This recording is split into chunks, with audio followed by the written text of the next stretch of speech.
Ladies and gentlemen, it is a great pleasure for the Bank of Korea, together with the IMF, to host this conference on leverage in Asia, which is sponsored by the Ministry of Strategy and Finance. I sincerely welcome all of you attending. My special gratitude goes to Director Siddharth Tiwari of the IMF Strategy, Policy, and Review Department, our keynote speaker, and to Deputy Director Kalpana Kochia of the IMF Asia and Pacific Department, the conference co-organizer. I would also like to thank Vice Minister Ju Hyung-hwan of the Ministry of Strategy and Finance, who will deliver the welcoming remarks. Let me express sincere appreciation as well to all of our esteemed conference speakers, discussants, moderators, and panelists. Leverage in emerging market economies has drawn increased attention lately, given the so-called G2 risks stemming from the US monetary policy normalization and slowing growth in China. At this important juncture, I think today's conference is a very meaningful opportunity to consider the current status of leverage in Asia and the related potential risks in order to seek effective policy measures in response. During the global financial crisis, the global economy suffered a severe recession. Asian economies were also affected, but managed to recover from the crisis relatively quickly, thanks to their lower leverage compared to the US and Europe.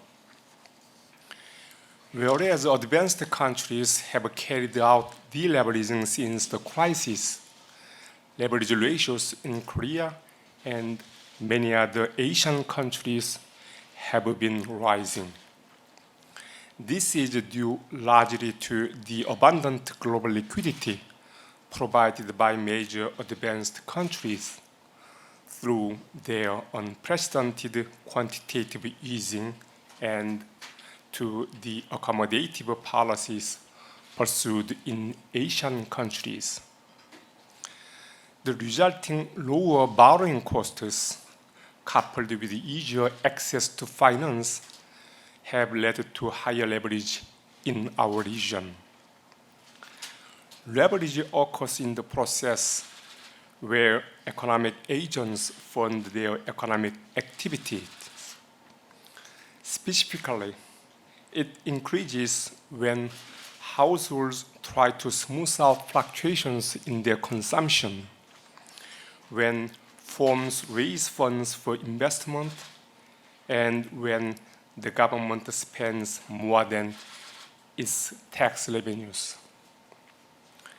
As long as leverage increases within a manageable extent, it helps to boost growth by promoting economic activities. If leverage rises excessively, however, relative to the country's fundamentals, it can constrain consumption, investment, and other activities as economic agents that burdens grow.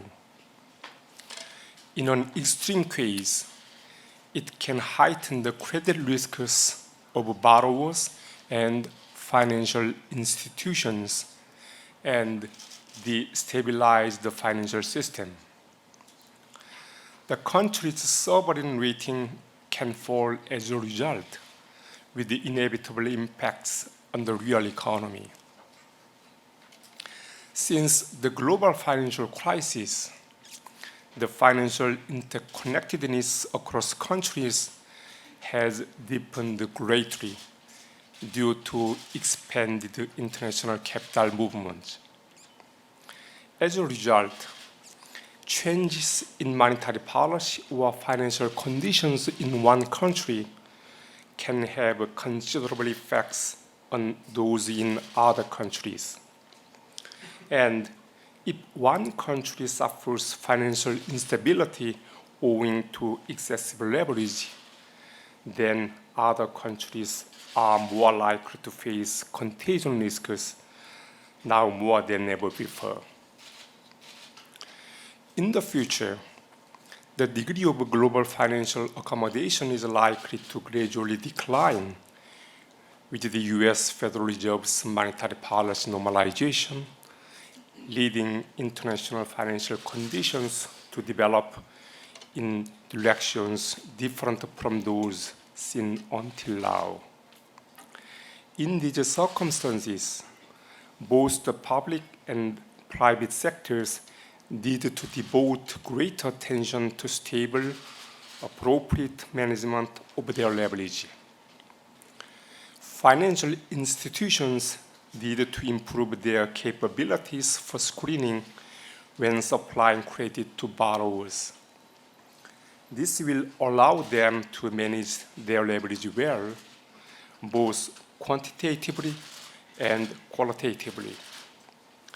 They also need to expand the shares of stable funding to minimize any adverse shocks in case the global financial environment changes. Borrowers, for their part, need to maintain stable financial structures by properly managing their risks stemming from future income flows, from changes in interest rates, and from possible maturity mismatches between their assets and liabilities. On the policy authority side, efforts should be made using macroprudential policies to prevent any excessive rise in leverage. Corporate restructuring is needed as well, since the continuing operation of inefficient firms only leads leverage to increase. And when deciding on monetary and fiscal policies, the effects of these policies on leverage should also be carefully investigated. Asian emerging market economies have a substantial external debt and are therefore vulnerable to external shocks due, for example, to US dollar appreciation. Policymakers should thus devote efforts to developing and implementing new measures to ensure external sector stability. Policies for macroeconomic stability are of foremost importance, and the strengthening of financial cooperation among countries worldwide is also essential.